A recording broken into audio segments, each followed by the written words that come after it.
Olá, para você que nos acompanha aqui pela TVGC, eu sou a Esther Centenaro e agora começa o meu programa Olhares. E é com grande satisfação que hoje eu estou recebendo aqui a Giesa, ela é da cidade de Erechim, Rio Grande do Sul. A Giesa é casada com o Adamastor e eles são pais do Mateus e do Lucas. O Lucas, pessoal, tem uma mutação genética no gene PIGA. Até o momento, sem cura e sem tratamento. Isso, né, Giesa? Tudo bem? Olá, tudo bem? Tudo bem, é isso mesmo, Esther. O Lucas, ele foi diagnosticado com uma mutação genética ultra rara. Ela não é nem considerada rara, é ultra rara. Tá? Ela tem atualmente, menos de 100 pessoas no mundo diagnosticadas com essa doença, né? O Lucas foi diagnosticado no final do mês de março de 2019, quando ele contava com 5 meses de idade. E na época do diagnóstico, ele havia 32 casos no mundo, né? Então, desde lá para cá, já se descobriram novos casos. Por que tão rapidamente? Porque os exames genéticos estão se tornando mais acessíveis. Então, as pessoas estão conseguindo diagnosticar essas doenças raras e ultra raras, né? É o que a gente está debatendo em vários programas já, Giesa, a necessidade de ser feito um exame genético nas crianças, quando são diagnosticados com alguma coisa, a necessidade urgente de se fazer o exame genético, né? É muito importante, né? Eu vou relatar para vocês bem rapidamente, e depois eu volto a falar do Lucas. Nós tivemos conhecimento de uma família brasileira recentemente, né? Há dois meses, mais ou menos, e eles são de Curitiba, e eles trataram durante quase 3 anos o filho deles como síndrome de West. E agora eles descobriram que é a mutação do gene PIGA. O que isso muda, sendo uma epilepsia? Muda que muitas vezes as medicações para a síndrome do West podem ser mais agressivas, mais sedantes, né? Então agora eles estão com outro enfoque, já sabendo que é mutação do gene PIGA e não síndrome do West, ou seja, é um defeito na glicosilação, já vou explicar para vocês bem rapidamente. Eles têm todo esse olhar diferenciado, né? Não tem cura, as duas não têm cura, mas é importante para que os profissionais que tratam o filho deles possam dar um andamento adequado às terapias, às medicações. Sim. O Lucas, tá? O Lucas, a gestação dele foi normal, né? Foi uma gestação muito tranquila, foram 2 filhos planejados, né? É isso que eu ia te perguntar agora, Giesa. Tá. Se você e o Ada sempre quiseram ter filhos. Sempre quisemos ter 2 filhos. E sempre quisemos ter 2 meninos, Esther, sabe? Sempre foi parece que era algo que vinha, né? Que nós sabíamos, não era nem uma preferência, era um sentimento de que seriam 2 meninos. E até ontem à noite o Matheus me disse, eu só esqueci de pedir para o Anjinho que o Lucas viesse sem a doença. Ele me falou. Eu falei, filho, você não tem culpa da doença, você pediu um humano, né? O Jesus mandou com a doença. E agora nós vamos cuidar do humano com a doença, né? Porque Jesus vai ficar muito feliz de ver que nós estamos cuidando bem do humano, né? Amém. Então, é um sentimento de culpa que me consome, mesmo que eu não tenha culpa, as mães, elas sentem essa culpa, e aí eu percebi que está afetando até a ele, né? Mas nós planejamos as gestações, planejamos a gestação do Lucas, e aos 3 meses de idade, de gestação, nós tivemos um sinal de que poderia ter uma gestação problemática. Qual que foi esse sinal? Uma pequena alteração na nuca do bebê, naquele exame que a gestante faz com 13 semanas, né, a translucência nucal, a nuquinha do Lucas, ela era um pouquinho a mais. O limite da nuca é 3. A do Lucas era 3,1. Em decorrência disso, nós fizemos uma série de exames extras. Exame do coraçãozinho do bebê na gravidez, fizemos 2 ou 3, se eu não me engano, fizemos morfológicos a mais. Eu cheguei a fazer um exame genético que tirava o meu sangue, tá? Olha. E nada mais é do que o cariótipo, só que a partir do sangue da mãe, né? É o NIT. Fui a São Paulo coletar esse exame na época, porque a coleta em Erechim poderia ser feita, mas eles testariam menos tipos de alteração genética. Poderiam testar, por exemplo, o síndrome de Down, algumas outras síndromes. Mas, por exemplo, síndrome de West, outras síndromes mais raras não apareceriam. Então, eu fui a São Paulo, coletei e deu normal. Então, o que nós fizemos? A nossa médica nos orientou a seguir com o planejamento normal, porque às vezes é uma gestação normal e a criança não tem doença.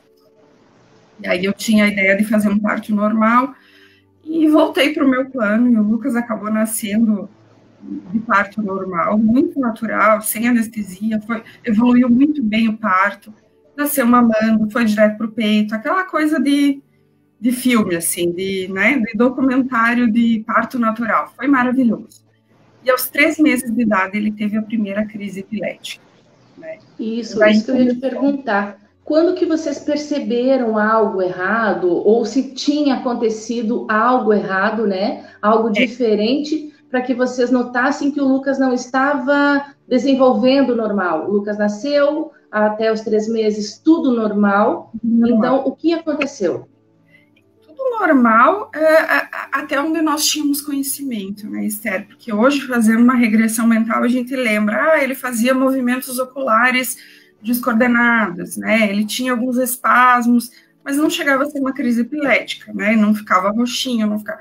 Nós percebemos, quando ele teve a primeira crise, que ficou roxinho, cianótico, né? Que deu aquela baixa de...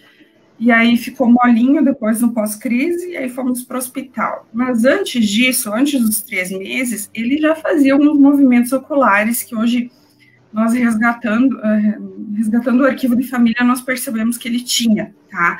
Só que na época, nós considerávamos normal, e ainda mais assim, ó, quem já é mãe, pai, sabe que não fica tão neurótico no segundo filho, né? Não fica achando defeito em tudo, porque no primeiro, nós corríamos para o hospital com o Matheus, qualquer dorzinha, o Lucas era tranquilo, não chorava, então ele era uma criança muito normal. Quando ele nasceu, eu olhei para ele, porque ele tinha a cabeça um pouco grande, e eu ficava dizendo para a pediatra, doutora, ele tem alguma coisa. E ela me dizia, Dias, ele é lindo, ele é normal, ele é teu filho, é coisa da tua cabeça. Então, eu cheguei a debater esse assunto lá com a médica. Mas o Matheus realmente também nasceu com a cabeça um pouco grande, os bebês, eles têm a cabeça maior. Então, eles me diziam que era isso.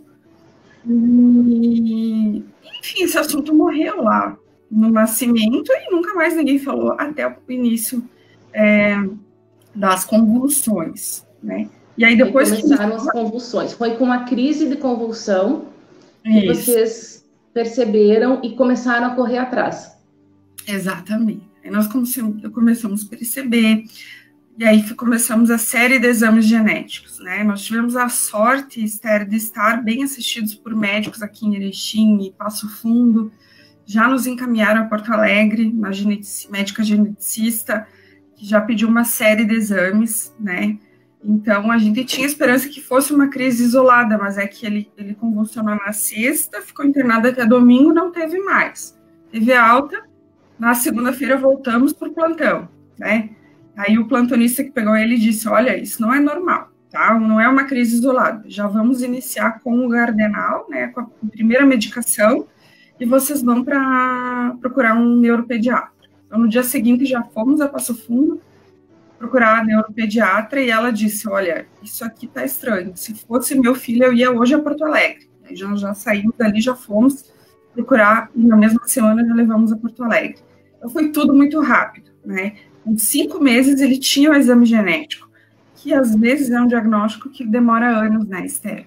Mas verdade. Eu falei, as coisas estão evoluindo. Então, há 5 anos atrás, demorava. Hoje, se os pais tiverem condições, vai muito rápido. Lamentavelmente, isso não está acessível no SUS, né? E as pessoas, às vezes, têm que brigar na justiça para conseguir que o SUS custeie esses exames. E aí, com 5 meses, nós já sabíamos, né? E aí nós já percebemos, a partir da primeira crise, começamos a observar, ele deixou de ter interesse visual, ele não pegava objetos, e até hoje não pega, né? Não procura objetos, ele não tem controle de tronco, nem cervical, é uma criança acamada, é um bebê molinho, assim, né? A hipotonia dele é bem severa, tá? Bem severa. Hoje ele tem 2 anos, né? Ele fez essa semana 2 aninhos, né? Ele acabou de completar 2 aninhos, né? Mas ele está muito bem, porque nesses 2 anos nós tivemos uma série de aprendizados. Foram testadas medicações que deixavam ele muito sedado, não controlavam as crises, e aí é muito difícil, às vezes, você retirar uma medicação, né? Que a criança acaba tendo um mal convulsivo pela retirada da medicação, é igual uma droga, né? As pessoas... Sim. É meio viciante. Então, nós conseguimos, nesse 1 ano, introduzir medicações, testar o que dava certo, e hoje o Lucas está com 5 medicamentos, né?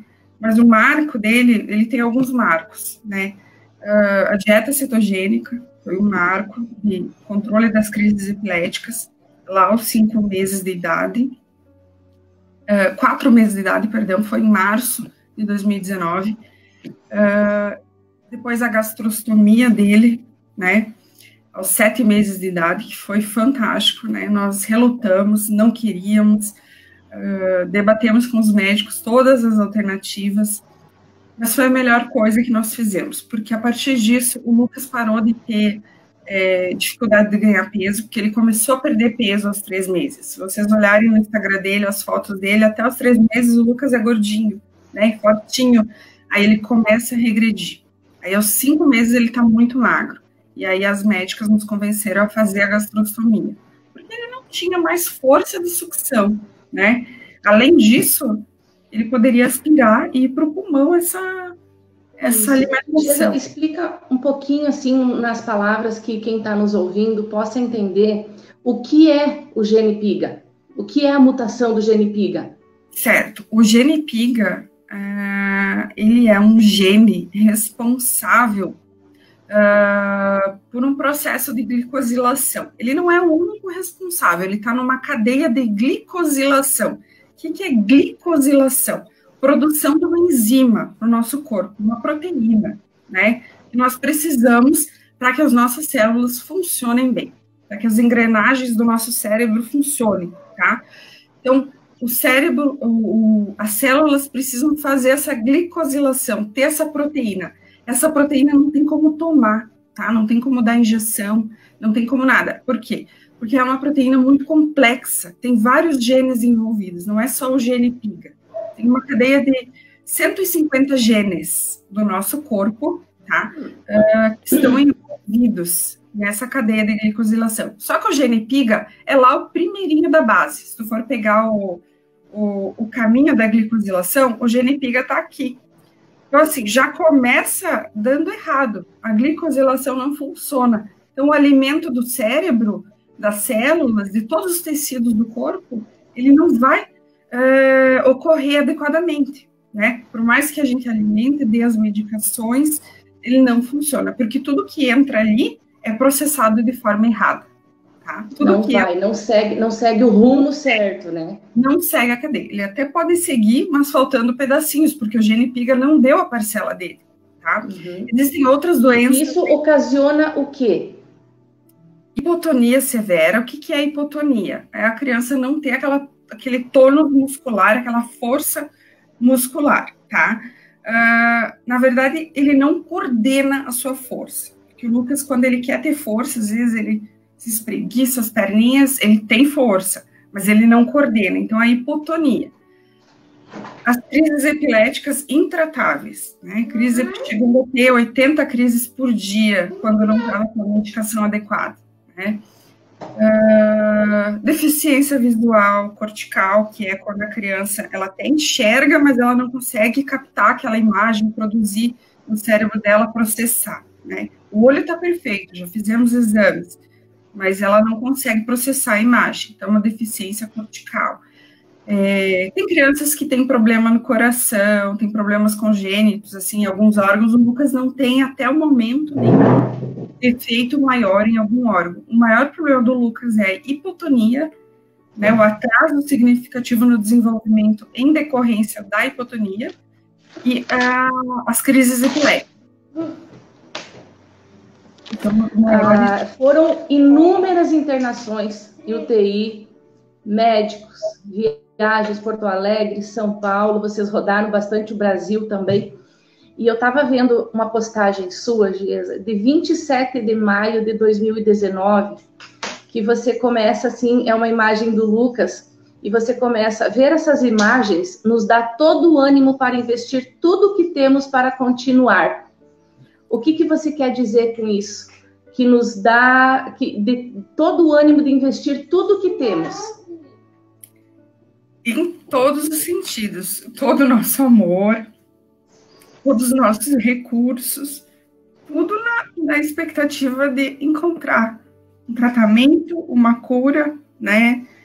Então, é um trabalho pessoal que nós temos que fazer, né? Para reconhecer até as limitações da medicina. Hoje, o que é o investir tudo que temos para seguir em frente? Aquela frase que ano passado tinha um sentido, né? Que era tentar a cura, né? O que hoje significa para nós? Melhora de qualidade de vida para o Lucas. Tá? Estamos aguardando uma cura, um tratamento, uma pesquisa. Estamos, nós nunca vamos perder a esperança, nós precisamos disso para seguir, né? Acho que todo pai que tem um filho que tem uma doença, uma deficiência, ele busca um dia ter uma melhora no quadro do filho. Por mais que o filho nunca vai caminhar, mas de repente ele pode sentar, de repente ele pode enxergar, de repente ele pode interagir, né? Então nós temos... sabe que para Deus nada é impossível, né, Giesa? Exatamente. Então é o nosso norte, né? A nossa direção. Mas também nós já aprendemos que algumas coisas nós temos que aceitar e acolher aquilo, né? Porque é para nós, e ainda que Deus não mande a cura, que os médicos não encontrem a cura, o nosso objetivo é cuidar do Lucas com amor, carinho, né? Todos os cuidados que ele precisa. Então, dando a ele qualidade de vida. E nós acreditamos que hoje ele tem essa qualidade de vida, por conta de tudo que ele faz, né? O Lucas faz fisioterapia todos os dias, né? Faz fonoaudióloga uma vez por semana, terapia ocupacional 2 vezes por semana. Todos os tratamentos dele são em casa. Ele tem cuidado de profissionais, né? Além da família que cuida, que aprende, né? Fazer diversos procedimentos médicos. Ele tem as profissionais que nos acompanham durante 12 horas por dia, né? Técnicas de enfermagem, porque o Lucas se alimenta por gastrostomia, ele tem que fazer uma série de cuidados de sinais, verificação... Vocês tiveram uma luta bem grande na justiça também para conseguir, né? Isso tudo foi através de um recurso, para que o Lucas tivesse direito a esse tratamento em casa, né? Exatamente, Esther. Uma vez eu li no Instagram, que eu não lembro de quem era, uma frase que dizia assim, vamos ver se tu vai concordar comigo. Uma mãe especial, ela precisa ser uma advogada, né? Ela tem que ser uma advogada do seu filho, né? Então, nós já enfrentamos diversas batalhas aí para provar os direitos do Lucas e ainda estamos em disputa com essa questão, né? Mas, assim, o que a gente tem sempre de orientação de norte para nos manter no centro e continuar essas batalhas pelos direitos do nosso filho é que não é por nós, tá? É por ele, é a vida dele. Eu preciso fazer isso, porque ele não pode, né? Então, isso que eu digo para as mães. Mas eu não quero entrar contra o Estado, o município, o plano de saúde, eu não quero me expor, não quero... Não é por você, é o seu filho, tá? É o melhor para o seu filho. Então, se ele pudesse, ele faria isso, né? E ele faria, inclusive, por você. Então, você tem a obrigação de fazer isso. É isso que nós vemos. Mas é um pouco desgastante, às vezes, lutar pelo direito do nosso filho, né? Mas, graças a Deus, nós conseguimos esse atendimento personalizado. Que nem eu falei esses dias para uma mãe. Os médicos, eles têm a base, né, de qualquer doença, eles atendem inúmeros pacientes. Nós, pais, mães de crianças especiais, nós temos o dever e a obrigação de sabermos tudo sobre a doença dos nossos filhos. Nós, que nem você falou agora, nós precisamos nos tornar advogados deles, nós precisamos, entre aspas, se tornar médicos.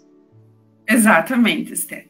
Porque a cada plantão médico, por exemplo, que vou citar um exemplo, se o Lucas hoje ficar mal e eu precisar correr para o hospital, eu vou ter que contar para o médico o que é a doença, quais os medicamentos que funcionam, o que o Lucas já tomou de antibiótico, o que vai fazer com que ele melhore. Nós temos aí um arquivo pessoal, um arquivo que é muito importante no tratamento do filho, né? E isso em todas as searas. Se tem um tema que eu conheço é Lucas, tá? Eu não sei de medicina, eu posso não saber de fisioterapia, eu posso não saber de terapia ocupacional, eu posso não saber, né, de várias coisas, mas de Lucas eu conheço. Né? É uma pessoa que eu domino, né? Até onde até os limites que a medicina explica, porque a gente está sempre estudando, tentando melhorar e buscando conhecimento. Então, assim, na maioria das vezes, nós é que levamos para as médicas, olha, doutora, que tal coisa, né? Por exemplo, canabidiol, medicação a última que o Lucas tomou. Eu conversei diversas vezes com a neuropediatra dele, e ela me dizia, Giesa, vamos aguardar, vamos testar um outro medicamento, canabidiol é o último recurso. E realmente foi utilizado como último recurso, né? Mas depois que ele foi utilizado, foi uma maravilha, o Lucas parou de ter crise todos os dias, né? Começou a ter uma interação melhor, começou a se desenvolver melhor. Então, eu acho que é a obrigação do pai e da mãe lutar por isso, né? Eu sei que às vezes tem mães, tem pais que não têm acesso à informação, isso é muito difícil. Mas eu acho que vocês, pais e mães que estão assistindo, que têm dificuldades e limitações, precisam sempre buscar um porto seguro no médico, neuropediatra, neurologista, pediatra do seu filho, e a partir das orientações do médico, brigar na justiça, né? Brigar pelo seu filho, lutar pelos direitos, para conseguir ter acesso a tudo que precisa, né? Se o médico disser, olha, você tem que fazer fisioterapia todos os dias, você vai buscar onde você consiga fazer. Se você não conseguir por bem, você vai lutar na justiça para conseguir. É o tratamento que você precisa. É o médico que define, né? É o médico que define qual o tratamento do seu filho. E cabe a nós, pais, a partir daquela informação, como que eu vou fazer o tratamento que preciso e correr atrás, né? Giesa, o que em relação ao canabidiol, né? Tem muitas pessoas que têm tabu por causa disso. Que tu sabe o que a mídia fala e tal. Só que são duas situações bem diferentes, né? A maconha e o canabidiol para tratamento, né? Você que o seu filho já fez uso, expõe para a gente, para que as pessoas vejam, ouçam e se interajam e falam com seus médicos, para os seus filhos que têm a epilepsia, que tem alguma síndrome, o quão beneficente é para as crianças. Eu super apoio, eu falei com o neuro da minha filha, só que para a Gabriela não é indicado, porque como a Gabriela precisa ser ativa, o canabidiol dá uma desativada no caso, né? Na verdade, o canabidiol vai depender muito do quadro da criança. No caso do Lucas, ele ativou, porque é uma criança muito parada, né? Uma criança deitada e quase não se movimenta. Então, por que ele ativou? Ele realmente dá uma acalmada no cérebro, mas para o Lucas foi maravilhoso, porque essa acalmada acalmou as crises e liberou o cérebro para conseguir mexer as mãos, os braços. Para trabalhar normal. Para trabalhar, tá? Canabidiol, totalmente diferente da droga, né? Enfim, da substância que é a maconha, enfim, que até discussões jurídicas aí, enfim, se ela é ou não uma droga, mas considerando que fosse, né, que seja uma substância maléfica, o canabidiol, ele é um medicamento. É a maconha terapêutica, né? Os índios não faziam os chás lá e tomavam e se curavam, é a mesma coisa. Exatamente. O que eu sempre penso, assim, eu já tive a oportunidade de, num grupo de mães de crianças especiais, presenciar uma mãe que tem uma criança com epilepsia falando mal do canabidiol porque achava que é uma medicação que não pode ser utilizada, que é uma medicação alucinante. Eu vou dizer uma coisa, na nossa experiência, o canabidiol não teve nada de alucinante, tá? Muito pelo contrário. O canabidiol acalmou, o canabidiol parou com as crises, praticamente parou. Também a pessoa tem que ter conhecimento que existe o canabidiol puro de THC, que é a substância alucinógena, e tem o canabidiol com THC, tá? Qual que o Lucas usa? O puro, tá? Hoje ele usa o puro sem o THC, tá? Então ele não usa a substância que seria alucinógena. Exatamente. Para ele resolveu. Tem crianças que usam o THC? Tem. Tem crianças que tentaram o canabidiol livre do alucinógeno e utilizam o THC. Não é um alto teor de THC, tá? É uma dose terapêutica, tanto que é liberada a medicação, né, registrada. Sim, milímetros, assim, ml, é muito pouco. Então, assim, se você me perguntar, Geisa, você utilizaria o THC se fosse necessário? Sim, se meu filho tivesse 80 crises por dia e o canabidiol sem o THC não funcionasse, eu utilizaria sim. É muito triste você ver o teu filho convulsionando sem parar, né? Porque isso daí tá causando danos no cérebro. Nós não sabemos se são danos irreparáveis, se são danos permanentes, mas aquilo, imagina o cansaço físico de uma criança que chega a ter 80, 100 crises epiléticas no dia. Então, assim, eu acho que os pais que têm crianças com epilepsias persistentes, de difícil controle, precisam conversar com o médico. Não vai surtir efeito para todo mundo. O Lucas tomava uma dose mínima, hoje a gente já está com uma dose moderada, uma dose média, e a neurologista dele está cogitando aumentar um pouquinho a dose do canabidiol para tirar um outro remédio, né? Porque ele toma 5 anticonvulsivos. Então, isso que eu ia comentar, porque assim, ó, os remédios para síndromes, para epilepsia, para várias doenças, todos tarja preta, que causam muito desconforto, que causam alguns estragos, digamos assim, no corpo, né, no organismo. O canabidiol, gente, pessoal, é uma dose pequena, que também é considerada como uma medicação, de igual para igual com um tarja preta.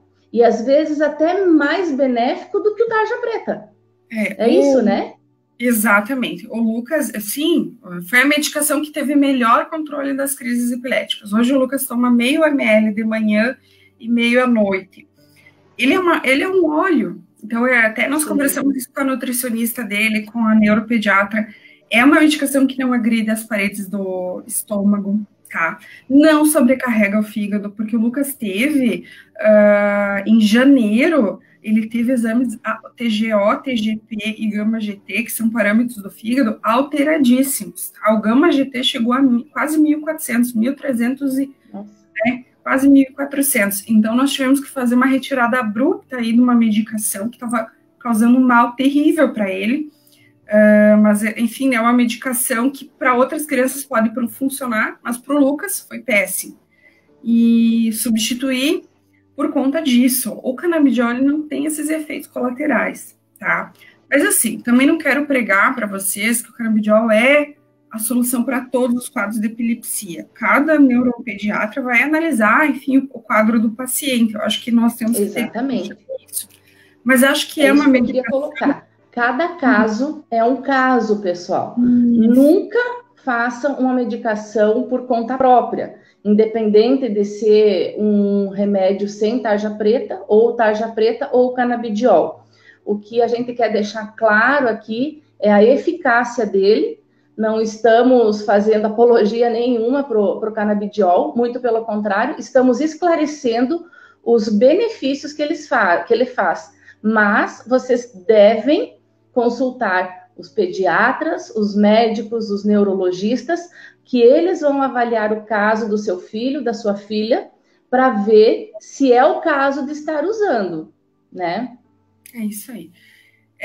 Então, a partir do canabidiol, o Lucas começou a ter uma interação maior, ele sorri, no Instagram dele já tem fotos dele sorrindo, que para nós é uma alegria.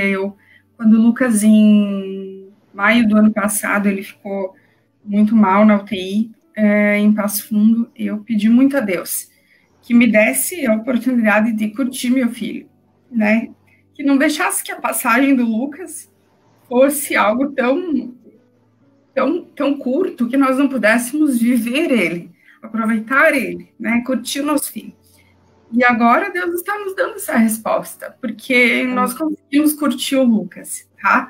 Ter um dia tranquilo, sem crise, às vezes tem uma crise, mas a gente já consegue tolerar 1, 2 crises sem tanta preocupação. É o Lucas, é o jeitinho que ele veio para nós, né? E sem pneumonia, sem internações, ele está tão bem cuidado, ele está, da maneira dele, ele está muito bem, né? Eu até falei essa semana, nossa, como o Lucas está bem. E aí o Matheus disse, não, mas ele tem a doença dele. Falei, filho, mas ele está bem. Dentro do quadro dele, ele está muito bem, né? Então, nós temos muita gratidão por isso, né? Por ter tido essa... Deus vai mostrando o caminho, né, Giesa? Deus vai colocando no caminho da gente médicos maravilhosos, enfermeiros maravilhosos, profissionais maravilhosos, que eu tenho certeza que, como eu, se você for dar nome a cada um já que passou na sua vida, na vida da sua família e do Lucas, a gente acaba até se esquecendo, né? Porque Deus coloca profissionais, assim, ó, excelentes na vida da gente. E Deus nos ensina tanto, tanto com esses nossos filhos especiais, que nem eu digo, Deus, muito obrigada por ter dado a Gabriela para mim, né? E da gente se interagir, da gente mudar, querendo ou não, o pensamento da gente muda, a gente rever conceitos, né? E tenho certeza que para vocês também o Lucas é uma bênção. O Matheus, com toda certeza, quantos aninhos o Matheus está hoje? Ele está com 4 anos, completa 5 anos no mês que vem. Olha, e você já vê a preocupação dele com o maninho, né? Então, ele vai crescer, ele vai ajudar, ele vai, daqui a pouco, pesquisar alguma coisa, né? Para o bem-estar do Lucas. A gente percebe o amor que o Matheus tem pelo Lucas, o amor que a família de vocês tem, e isso, Giesa, não tem preço. Isso é uma bênção, né? É uma bênção porque essas crianças especiais que vêm para nós muda a nossa vida e é maravilhoso, né? Quando você falou que fica grata pela Gabriela, eu fico muito grata a Deus por ter mandado o Lucas para mim, né? O Lucas é meu, eu digo, o Lucas é meu, porque o Lucas, eu tenho certeza que eu tenho condições de cuidar dele e de oferecer a ele o que ele precisa, sabe? E eu sei que cada mãe, cada pai especial aí que está assistindo, também tem essa sensação depois de um tempo. No início, a gente se sente impotente, mas depois você abraça aquilo e diz, não, eu consigo, eu cuido, eu faço e eu dou o melhor para essa criança. E só eu posso fazer isso, né? Então é um sentimento muito bom, um sentimento de proteção, de gratidão a Deus por ter nos dado a oportunidade de conhecer esse lado da vida, né? Porque essas coisas... Então, olha, pessoal, você que está nos assistindo, pesquise, né? Pesquise sobre a síndrome do seu filho, da sua filha, e eu vou pedir para todo mundo que está nos assistindo compartilhar esse nosso vídeo, essa nossa entrevista, para que se espalhe por aí, porque não só pelo GenePiga, né, Giesa, mas em si pela batalha pelo exame genético, porque às vezes muitas crianças têm um certo diagnóstico e daqui a pouco vão fazer um exame genético e não é exatamente aquilo. Então, o exame genético é tudo, é primordial para uma criança quando ela é diagnosticada com alguma coisa. Através do exame genético, pessoal, é que se descobre tudo. Qualquer erro genético, qualquer mutação, qualquer coisa. Então, batalhe. Se você tem uma criança especial, tem um filho especial, alguém na sua família, compartilhe esse vídeo. Compartilhe, você que está nos assistindo, compartilhe para que a gente espalhe essas notícias, para que as pessoas se conscientizem, para correr atrás. É isso, né, Giesa? A gente precisa correr atrás. É isso. Tem que ter força, tem que ter garra, enfim, e ter pessoas para ajudar, né? Ter uma rede de apoio da família é bem importante. Mas mesmo que não tiver, tem muitas mães aí que são carreira solo, o que é mais difícil ainda, né? Nós temos aí a nossa bênção de ter o esposo que permanece ao lado, que nos dá esse suporte. e tem muitas mães aí que têm essa dificuldade, mas nós temos que sempre lutar pelo diagnóstico, tá? Eu acho que o exame genético, ele deveria estar acessível a todos, mas mesmo quando não está, busquem, lutem, se for necessário, né, procurem a justiça, procurem, né, formas de amparo, e aí eu vou sair um pouco da esfera da questão da mutação, das doenças genéticas. As pessoas têm que sempre lembrar que se você não tem condições de contratar um advogado, de procurar, tem a defensoria pública, né, aí em São Miguel do Oeste existe defensoria pública, então é uma porta de entrada para que as pessoas consigam acessar a justiça, tá?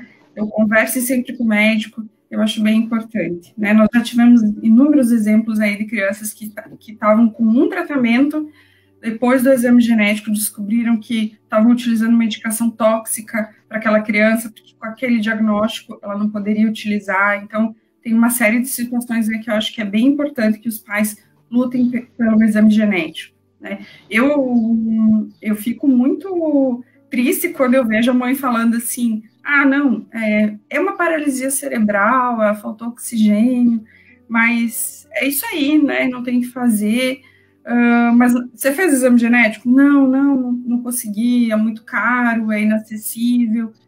É triste isso, né, eu gostaria que todos tivessem acesso, né? Mas como a gente não consegue pegar todos pela mão e levar até a porta da justiça, até a porta do SUS, eu peço a todos que tenham força e procurem e não desistam, né? Não desistam. Exatamente. Giesa, eu faço uma pergunta, faço uma colocação, e eu faço uma pergunta para todos que participam do meu programa. E eu quero fazer para você também. Quando uma criança nasce, os pais ficam extremamente felizes, com toda certeza. E eles querem mostrar, né? Postar nas redes sociais, postar fotos, com aquela alegria que a gente sabe, porque a gente também é mãe e sabe como é que é, e a gente entende perfeitamente. E nessas postagens, eles escrevem assim, nasceu perfeitinho, porque as fotos, quando são postadas, são só das crianças que nasceram sem problemas nenhum, que ocorreu tudo bem, né? Mas nas postagens está sempre escrito assim, nasceu perfeitinho. E daí continua, né? Que é aquela frase maravilhosa dos pais contentes e que a gente entende. Mas quando você lê algo assim, nasceu perfeitinho, o que é um sinônimo de perfeição para você que é mãe do Lucas, de 2 anos, com uma mutação genética chamada PIGA? Perfeição, nesse caso, né, Esther, é um sinônimo para mim de amor, de dádiva de Deus. O Lucas é perfeitinho, ele é perfeitinho para mim, né? Ele é perfeitinho para mim. Com certeza, quando eu vi ele tendo a primeira crise, eu fiquei assustada, né? Mas hoje eu posso dizer que ele é perfeitinho porque ele é um pacotinho de amor na minha vida. E eu sou muito grata por isso. Essa questão de dizer que ele é perfeitinho, eu acho que eu não usei essa expressão, mas também já, de alguma forma, fiz com o meu primeiro filho, né? Ele é perfeito, ele é saudável, mas o que eu quero também lembrar a vocês é um conceito bem importante, que é de capacitismo. O que é o capacitismo? Você classificar as pessoas na sociedade como pessoas perfeitas e pessoas imperfeitas, pessoas capazes e pessoas incapazes, né? Então, nós temos que mudar esse conceito para um conceito diferenciado, né? Existem pessoas que têm necessidades diferenciadas, né? E o caso do Lucas, ele pode não ser perfeitinho aos olhos de famílias perfeitinhas, mas ele é um ser perfeito, um ser divino, um ser Amém. Como qualquer outro ser humano, só que ele tem necessidades diferenciadas, né? Então, ele é perfeitinho em amor, é perfeitinho em divindade, como todo ser humano. Inclusive, eu até considero que essas crianças têm até uma luz especial de Deus, assim, não sei como que os pais veem isso, mas eu vejo que o Lucas é um anjo em nossa vida, né? um anjo de pureza, um anjo de amor, porque para ele é só amor, né? Você não puxa a orelha, você não chama atenção, você não dá castigo, você não, né, não deixa no cantinho do pensamento, né? Não que a gente faça isso porque o Mateus, porque nem precisa, mas você não tem esses momentos de DR, é só amor. O Lucas é só amor.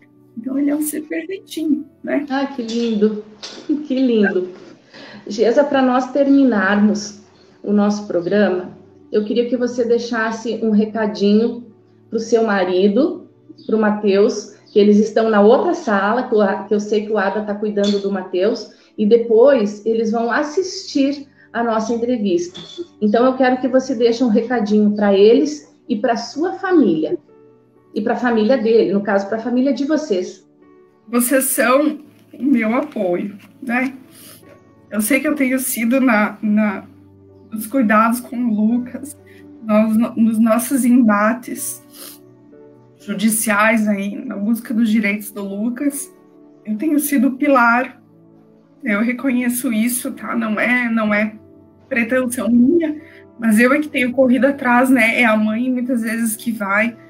Mas vocês são o meu pilar, vocês são o meu suporte nos cuidados com o Lucas, nos cuidados com a nossa família, e eu peço a vocês que me ajudem a manter a nossa família sempre unida, tá? Porque isso é o mais importante, é isso que nos dá alegria de continuar, de nunca perder a esperança, né?